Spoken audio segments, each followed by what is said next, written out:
everyone, my name is Ijeoma and welcome to my channel where I talk about HR related content and its intersection with the law under the Naija HR Chic Series with Moa.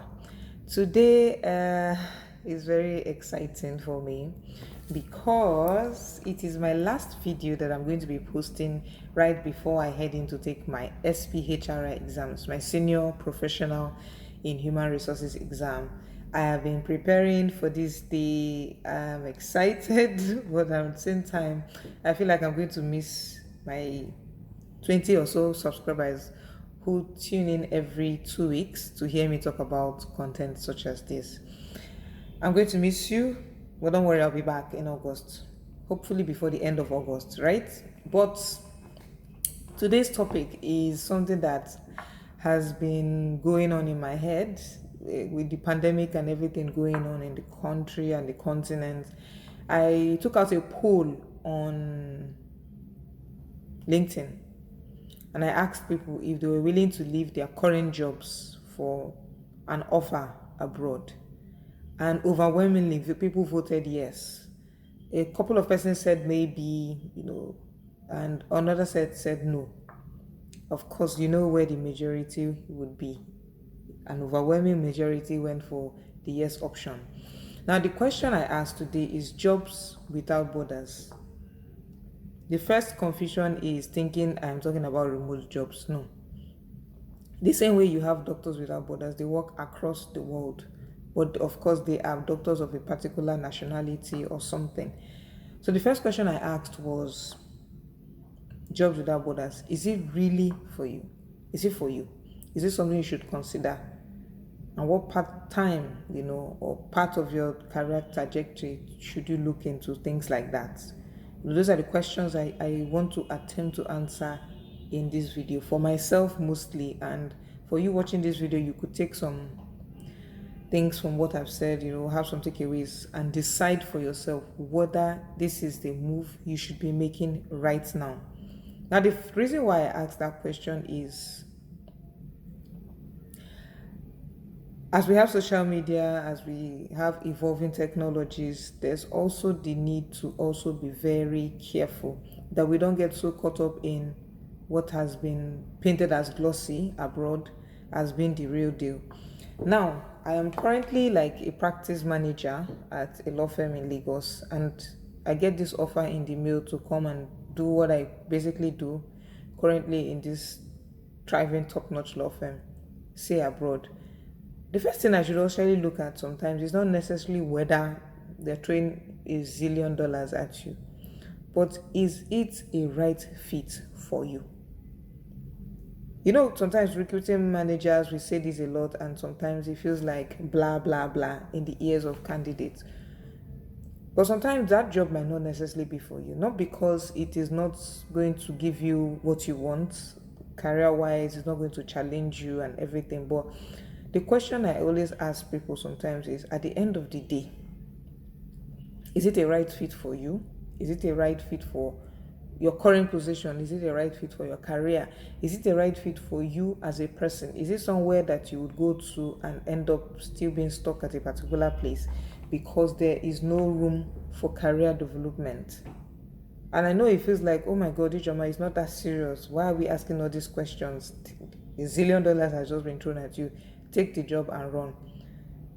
As much as we want to work, as much as we want to earn, there's also that part of it that has goals that you want to achieve. You want to tick off like a bucket list. So this question is very essential for you to ask. Is it for you? Must you really take that job offer? If it is a good fit, by all means. The next stage is, there's that part called culture shock.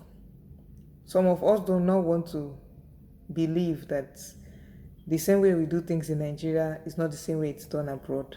Not because it's a different culture, it's a different environment, it's a different country, and sometimes a different continent. But these are jobs that will require you to relearn, unlearn, and learn certain things that you think you know about human beings, about working in a particular industry.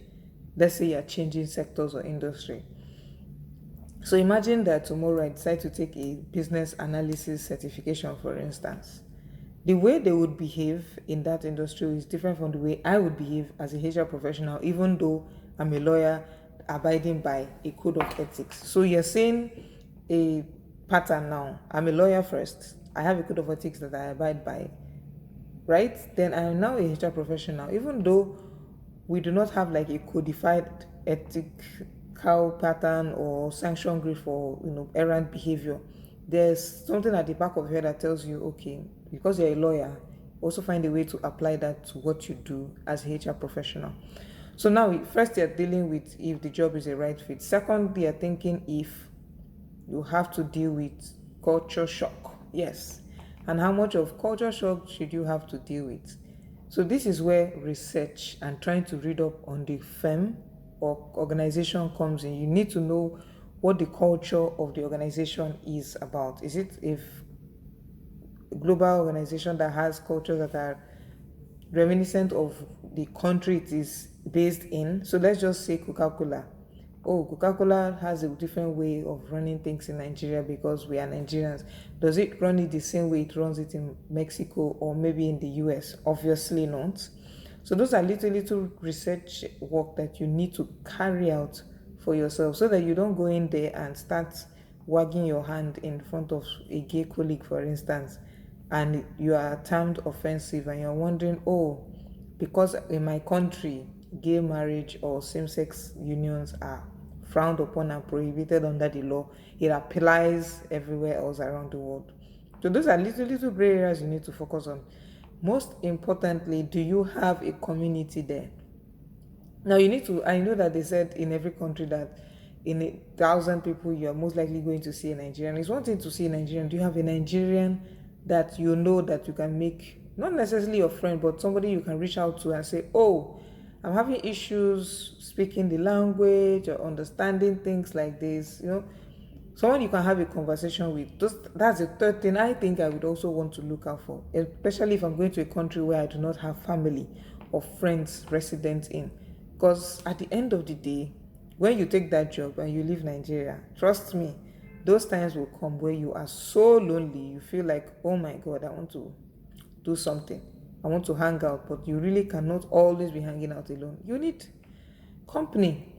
So let me know, now that you're watching this video, would you take a job offer to work abroad?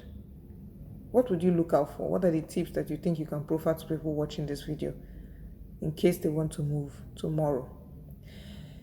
I cannot wait to meet you guys and chop it up, tell you guys about my exam, in August. But for now, I really have to log off so I can go and read. But most importantly, don't forget to like, share this video, comment, let me know what you think about today's topic, and please don't forget to subscribe. I need us to get to 100 subscribers before December 31st, 2021. Okay, I joke around, but I mean it. Please subscribe down there. Let me know what other topic you think I should be talking about that you feel I haven't spoken so much about in the comment section. And yes, don't forget, I am now on TikTok as Naija HR Chic. That's my handle on TikTok. Let's hook up there. They are shorter content, but it's still in the spirit of what I talk about on YouTube. Bye.